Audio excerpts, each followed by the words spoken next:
हाजी असगर साहब, नमस्कार। कैसे हो आप? जाहिद भाई राम राम। राजपाल राम राम भाई को।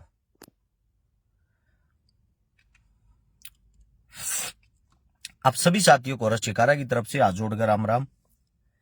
एक बारी भाई, जो भी साथी लाइव को देख पा रहा है या बाद में देखे, उन सभी साथियों से मेरी एक गुजारिश रहेगी, एक विनती रहेगी, इस वीडियो को पूरा जरूर सुनना और सुनने के साथ साथ इस वीडियो को शेयर जरूर करना।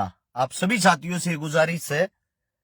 हम करते हैं अपने काम की बात, और आप लोगों का काम, अगर आपको लगता है विचार अच्छे हैं, बात अच्छी है, बात अच्छी रखी, तो बाद में इसको शेयर करने की जरूर कोशिश करना।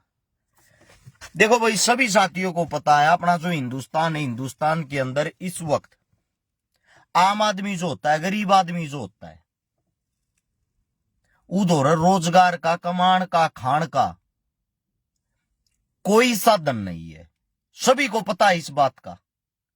और जब कोई साधन नहीं है, वो साधन ना होने के कारण जो आम घरों के बच्चे हैं, उनने एक बात सोची, वे किसी न किसी पर ब्याज पर रुपये ठाक है या अपनी जमीन, अपना घर गिरवी टेक के 40-50 लाख रुपये इकट्ठे करके, और जो अपने अमेरिका जाया करें, डोंकी मार के कहा करे, जिन्हें डोंकी मार के जंगला के रास्ते तक, पुनामा के जो जंगलों हैं, जो खतरनाक एरिया होया करे, उड़े के कमाने के लिए दूसरे मुल्क में पहुंच गए, अमेरिका में। अमेरिका में क्यों पहुंच गए? क्योंकि उनकी मजबूरी थी, हिंदुस्तान के अंदर रोजगार रहा नहीं। अब रोजगार नहीं है, आदमी हाथ पा हाथ धर कर भूखा तो बैठेगा नहीं, कुछ न कुछ करना तो जाएगा। वे अमेरिका पहुंच गए। मारे वाले जो बच्चे हैं, वहां जाकर चाहे वो कुछ भी करते हो, दिहाड़ी मजदूरी, ड्राइवरी, वे अपना पेट पाल रहे थे, अपने घर परिवार का पेट पाल रहे थे। साथ में जो पैसा वो लेकर जा रहे हैं, 40-50 लाख का कर्जा करके जा रहे हैं, वे उन चीजों को अपना उड़ा जाकर तारण लाग रहे थे। हिंदुस्तान के जो हमारे प्रधानमंत्री साहब हैं, नरेंद्र मोदी जी, मोदी साहब के दोस्त है डोनाल्ड ट्रंप, अमेरिका के राष्ट्रपति। मोदी साहब ने ट्रंप को सपोर्ट कराया कि भाई ट्रंप को राष्ट्रपति बनाओ। स्पेशली पहला जो चुनाव था, उस चुनाव में गुजरात के अंदर जब ये एक भयंकर बीमारी का नाम दे रखा था, कोविड, उस टाइम पर ट्रंप का प्रोग्राम करवाया था, उसकी परवाह ना करते हुए। क्योंकि वहां सबसे ज्यादा जो आदमी रहे, वे रहे गुजराती बाबू, और फिर रहते हैं अपने पंजाब हरियाणा के, तो गुजरात के ज्यादा रहे, तो गुजरात में प्रोग्राम करा दिया। सेम अब की बार मोदी साहब उनको सपोर्ट करने के लिए गए और उनके बारे में बोला कि भाई इनको सपोर्ट करो। अब बात यह आती है, सपोर्ट किसको कराया जाया करे? जिसके साथ संबंध अच्छे हो, मित्रता अच्छी हो, उसने तो सपोर्ट करते होंगे। ट्रंप राष्ट्रपति बन गया अमेरिका का, उसने बनते ही अपनी मित्रता के दिखाई हिंदुस्तान के साथ। हिंदुस्तान के साथ उसने ये मित्रता दिखाई है, वहां तक जो हमारे बच्चे हैं उनके जहाज भर के, और उन जहाजा के अंदर जिनको कहा जाता प्रवासी भारतीय, प्रवासी जो आदमी थे, उनके हाथा में हथकड़ी लाके, उनके पाया में हथकड़ी लाके, और उनको हिंदुस्तान के पंजाब की जो सरजमी, उसके अंदर अमृतसर एक जहाज तार दिया। यानी कि जो आदमी यहां से वहां काम करने के लिए गया था, उस आदमी को बेइज्जत करके, उसके हाथ में पैर में हथकड़ी बांध के, और उसको अमृतसर तार दिया। इसके बाद नंबर आती है हमारी हिंदुस्तान की इस खूबसूरत सुंदर मीडिया की। मीडिया कल से क्या दिखा रही है? उनको पता था यह मुद्दा बड़ा बन सकता है, उनको पता था इस चीज पर उंगलियां उठ सकती सरकार पर, क्या करे जा। मोदी साहब गए हैं कल कुंभ नहाने, संपूर्ण मीडिया ये दिखाने लग रही है भारत देश के प्रधानमंत्री ने कुंभ में लगाई डुबकी। अच्छी बात है, हम भी गए कुंभ, हम भी नहाए हैं, इस चीज में कोई बुराई नहीं। लेकिन मैं मीडिया से एक बात पूछना चाहता हूं क्या जो भारतीय बेरोजगार बच्चे वहां से बेइज्जत करके इस देश के अंदर उतारे, क्या ये हिंदुस्तान की नाक का सवाल नहीं है? क्या यही मित्रता है भारत की और अमेरिका की?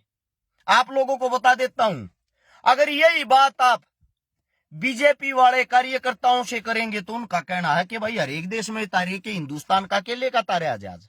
सही बात, सहमत है, लेकिन कुछ आंखें खोल के सोचना और देखना भी चाहिए। कोलंबिया का जो राष्ट्रपति है, जब उनके देश के अंदर अमेरिका का जहाज उतरने के लिए है, उसने जहाज को नहीं उतरने दिया, मना कर दिया, वापिस लेके जाओ, ये हमारी जनता है, ये हमारे देश की शान है, इनको हम अपने जहाज में इज्जत के साथ लेकर आएंगे, ऐसे बेलों से बंधे हुए नहीं। वो जहाज वापिस अमेरिका जाता है, कोलंबिया का खुद का जहाज अमेरिका पहुंचता है, और उन्हीं बच्चों को सम्मान के साथ वहां का राष्ट्रपति अपने देश में लेके आता है। ये होते हैं नेता, और ये होती है नेतागिरी। अगर कोई ये सोचता हो ये पंजाब के बच्चों का अपमान है या हरियाणा के बच्चों का अपमान है, आप सभी साथियों को बता देता हूं ये हिंदुस्तान का अपमान है। आप यहां पर हरियाणा, पंजाब, गुजरात, राजस्थान कर सकते हो, लेकिन जब देश से बाहर दूसरे मुल्क में जाते हो तो वहां आप सिर्फ भारतीय हो, सिर्फ हिंदुस्तानी नागरिक। और मैं सारी आवाम, जो जनता, जो मीडिया, उनसे पूछना चाहता हूं, क्या आप लोग आज भी गुलाम हो? आप लोगों के जो बच्चे, उनका अपमान किया जाता है, उनको भेजा जाता है। आप लोगों को एक बात और बता देता हूं, जो खुश हो जाए हैं कि भाई देश में बदलाव आ गया, देश में बदलाव आएगा, सबसे पहले सबसे ज्यादा भारतीय प्रधानमंत्री कहां के हैं? गुजरात के। सबसे ज्यादा अमेरिका से किनको भेजा गया? गुजरातियों को। उसके बाद भेजा गया पंजाब व हरियाणा वालों को। आप सभी साथियों को एक बात और भी बता देता हूं भाई, जो भी इस वीडियो को देखकर, वीडियो को देखने के साथ साथ इसको शेयर जरूर करना। किस लिए करना, उसका रीजन बताता हूं। भारत देश के अंदर जो हमारे प्यारे बच्चे अपना रोजगार, काम धंधा करने के लिए अपनी जमीन जायदाद बेच कर गए या किसी पे ब्याज पर रुपये लेकर गए, विनाश तो उनका हो गया भाई। 50-50 लाख का कर्जा करके जब बूढ़े एक बेटी चली जा है, एक भाई चला जा है। एक मेरा साथी है देशभगत, ये कहे बगैर वीजा के गए थे भाई, शायद आपको पता नहीं, बिल्कुल गए थे। किस मारे गए थे? रीजन क्या था? क्यों जरूरत पड़ी भाई अपने देश में गजान की? क्या इसके सवाल जवाब भी बता सकते हो बाबूजी? हैं?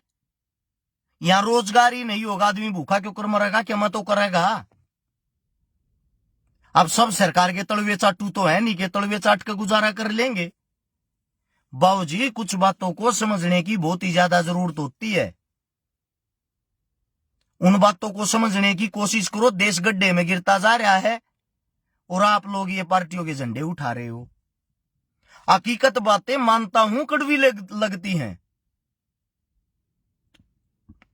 आप सभी साथियों से एक बात और कहता हूं, जो जिस गांव में भाई जो भी बालक आवे, शुरुआत हो ही बता कई हजार आऊंगे, ये जितने जा रहे सारे आऊंगे। जिस गांव का जो भी बच्चा अमेरिका से वापिस आवे भाई, सबसे पहले तो गांव इकट्ठा होकर या गवांड इकट्ठा होकर उस बालक का सहारा लाना रहे, क्योंकि वो कितन कितन थारा ये बच्चा, थारा ये बेटा, थारा ये बालक। एक बात का आग्रह न्यू का आग्रह, गाम राम होया करे। आज करया हो चाहे बूंद करया हो, उसने गाम उठ्या करे। और तुम आप सभी साथियों से यही कहना चाहता हूं, जो भी बच्चा किसी भी गांव का अपनी सरजमीन पर, अपने गांव में उल्टा पहुंचे ना, जिस टाइम उल्टा पहुंचने के बाद उस बच्चे का एक तो हौसला डाउन मत होने दियो। एक जो भी उस पर कर्जा हो, मैंने ना कहता भाई उसने करोड़पति बना दियो, लेकिन जो 50-40 लाख रुपये लाख अगला उड़ जा रहा था, कम से कम वो कर्जा जितना भी रह रहा हो जिस भाई पर, वो जरूर तरवाइयो भाई, ताकि वे आदमी आड़ा का फांसी गोली ना खावे, उनका मोरल डाउन ना हो। यो हिंदुस्तान हाड़ को मरता होगा ना, मरता होगा, मरने वाले को और मारा जाएगा। और दूसरी बात, अगर कोई आदमी कामयाब हो गया, आगे बढ़े उसकी टांग खींचेंगे। जब वो तरक्की कर जाएगा ना, शिखर में पहुंच जाएगा, फिर उसकी जी हजूरी करेंगे। ये चीजें हमारे देश के अंदर खूनमय हैं। गुलाम नहीं होते हम अंग्रेजा के।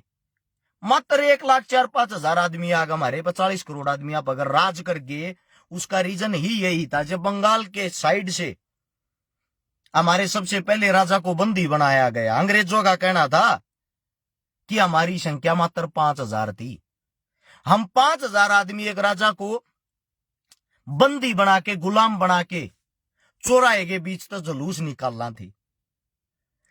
देखने वालों की भीड़ 1 लाख थी। अगर एक हिंदुस्तानी हमारे ऊपर उठा के एक पत्थर फेंक देता, एक पत्थर फेंक देता ना, भले हम 5,000 आदमियों में से शायद एक भी जिंदा नहीं होता, और वो राजा आजाद होता, और हम कभी गुलामी करने की, यहां पे गुलाम करने की देश को सोचते तक नहीं। लेकिन यहां लड़ना है लोगों को, हिंदू मुसलमान जाट ब्राह्मण वाल्मीकि, इन बातों का बाहर लड़ने की फुर्सत नहीं किसी ने। अपनी डपली अपना राग, बाढ़ में जाए देश, बाढ़ में जाए देश के नागरिक, एक नारा पकड़ रखा है, वह सरकार के पीछे लगे रहो। आप सभी साथियों को बता देता हूं, आपके घर में चूल्हा जलेगा, रोटी बनाओगे, थारे बाप के होटल में खाओगे, तो थारा बाप जो कमा कर मजदूरी करके लाओगा, उस पर थारा घर चलेगा। अगर अपने दम पे खान जोगे हो रहे हो, जो दिहाड़ी मजदूरी चोरी डकैती तम करके लाओगे, उस पर थारा पेट भरेगा। कोई नेता कोई मंत्री किसी के घर में ना तो बोरी गिरना था, ना रुपये देना था। कुछ चंद प्रतिशत आदमी होते हैं, 100 में से 1%, जो जी हजूरी और चापलूसी करके अपना घर चला रहे हैं।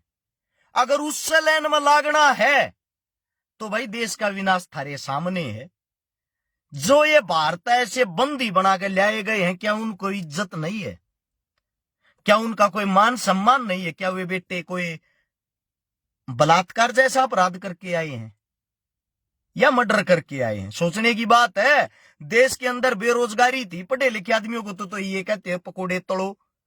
बेचारे पकोड़े नहीं तल सकते, वो बाहर गए हैं 2 रुपये कमाने के लिए, इज्जत के साथ अपना घर अपना परिवार अपना ढूंढ छोड़ के, इतना बड़ा मौत का रिस्क लेके। अरे कहना आसानी बात, उपनामा के जंगला में गए, जब छोटे छोटे बड़का ने वीडियो देखा रो, 4-4 महीने के बड़का ने एक लेडी छाती का लाक है, और उस जंगला में गले कड़ा है, जब उन पार करे है 100 बीमारियां तब बच्चा है, और उड़ जाकर अगर वह बेचारी अपने 2 रुपये कमा ले है, वो बेचारा 2 रुपये कमा ले है, हमारे लिए तो खुशी की बात है ना। हमारे भारतीय कहीं दूसरे देश में जाकर भी कमा के तक खा रहे हैं। अगर उनको वहां से उठाकर वापिस फेंक दिया जाता है और हमारी सरकार स्टैंड तक नहीं लेती, हमारी सरकार का कोई बंदा स्टैंड तक नहीं लेता, इससे बड़ी दुर्घटना, इससे बड़ा दुर्व्यवहार और क्या होगा? मानता हूं आप लोग चमचे हो, लेकिन उन चमचों से एक बातें पूछना चाहता हूं, उनसे एक बातें पूछना चाहता हूं। आपका बाप आपकी मां उसी जहाज के अंदर हथकड़ी पैर के बैठी होती तो आपके दिल दिमाग में क्या बीतती? आपके घर का आपका काका आपका ताऊ कोई बाहर पढ़ने गया होगा, आपके परिवार का पढ़ने गया होगा, रहने गया होगा, बिजनेस करने गया होगा, क्या उस परिवार को नींद आती है? वास्तविकता बताना। न्यू कहा अगर बुराई जब दिखा करे जब अपने ऊपर पड़ जा। और आप सभी साथियों को बता देता हूं, हम सरकारों को इसीलिए चुनते, नेता मंत्रियों को इसीलिए चुनते हैं कि हमारे लिए वो कोई बड़ा फैसला ले, कोई बड़ा कानून बनावे। और मैं सरकार से भी एक विनती करता हूं, एक अपील करता हूं। विनती और अपील इसलिए कर रहा हूं, किसी पद पर नहीं हूं। दुख है मुझे, अगर मैं चुनाव जीत जाता, मैं किसी पद पर होता, फिर मैं विनती नहीं करता, फिर मैं अपने तरीके से काम करके दिखाता। फिलहाल मैं एक अपील ही कर सकता हूं, विनती कर सकता हूं, और वो विनती मेरी ये है, बाहर देश से जितने भी हमारे हिंदुस्तान के नागरिक आए हैं, हिंदुस्तानी नागरिक आए हैं, एक तो उनको सम्मान के साथ, इज्जत के साथ वापिस लाया जाए, और वापिस लाने के साथ साथ सरकार को उनके लिए कोई ना कोई ऐसा कार्य जरूर किया जाए जिसके कारण वे यहां आकर ज्यादा कर्ज में बेचारे ना चले जा। जिनकी घर धरती जमीन गिरवी टकरी है, उनका या दो टूक का कैसे न कैसे खाना हो जा, या उस परिवार को कोई न कोई सहारा हो जा। और सामाजिक तौर पे, आर्थिक तौर पे एक बात कहना चाहता हूं भाई, हर एक गांव से जिस गांव का जो भी बेटा वापिस आवे, 2 रुपये कमा रहा है, कोठी बना रहा है, घर बना रहा है, गाड़ी घोड़ा ले रहा है, तो ठीक भाई। अपना कर्जा अगर तार रहा है, अपने शौक पूरे कर रहा है, वापिस आ गया, कोई बड़ी बात नहीं। अगर कोई भाई नया नया गया जी ना 2-4 महीने हुए हो, साल होया हो, उस पर तो कर्जा पाओगा, उससे अलग कुछ नहीं पाओगा। कहने का तात्पर्य ये, जिसका जुगाड़ नहीं है उस भाई को, उस बाण का सारा जरूर लाइयो रहे। नुका अगर मानस वापिस उल्टा नहीं आया करे, यो धन दौलत सब के माड़े दरिया रह जाएगा। बस यही बात आप लोगों से कहनी थी। और जो वास्तविकता, वह वास्तविकता है। इस देश के कोने में हमारी बहन, हमारे बेटे, हमारे काका, हमारे ताऊ विदेशों में अगर कहीं भी हमारा नाम गर्व से रोशन कर रहे हैं, या काम कर रहे हैं, या कमा कर खा रहे हैं तो वो हमारे हिंदुस्तान की शान। विदेशों में जाकर उनके पीछे नाम तो एक ही लगता है, ये भारतीय हैं। तो आप सभी साथियों को इतना ही कहना चाहूंगा कि आप सभी साथी उनकी मदद करने की कोशिश करें, उनका हौसला बढ़ाएं, और इज्जत के साथ मोदी साहब, उनको इज्जत के साथ वापिस लाया जाए। हमारी इंडियन आर्मी के या तो जहाज में लाया जाए, या हमारी खुद की जो हमारे हिंदुस्तान की जो जहाजें हैं उनके अंदर अच्छी व्यवस्था करके कम से कम उनको लेके तो इज्जत के साथ आओ। इतनी बदसलूकी उनके साथ की जा रही है। आप मीडिया से भी एक विनती है, जो भी ओरिजिनल मुद्दे हैं उनको दिखाने की कोशिश करे। आपको चौथा सतम माना जाता है, आपका तो कोई भी सतम नहीं रह रहा, सारे सतम टूट लिए। हद हो रही है, बिकने की भी एक हद होती है, उस हद से नीचे तो मत जाओ। अगर मेरी बात सत्यता की तरफ जा रही है, अच्छी लग रही है आप लोगों को, इस वीडियो को शेयर जरूर करना। सभी साथियों से विनती है। आप सभी साथियों ने इतने प्यार से मेरी बातें सुनी, कोई गलत शब्द मेरे मुंह से निकल गया, हाथ जोड़ के मैं क्षमा चाहता हूं। आप ही का बेटा हूं, आप ही का बच्चा हूं। आप सभी साथियों ने इतना समय दिया, उसके लिए धन्यवाद। राम राम, जय हिंद, जय भगत, जय भीम।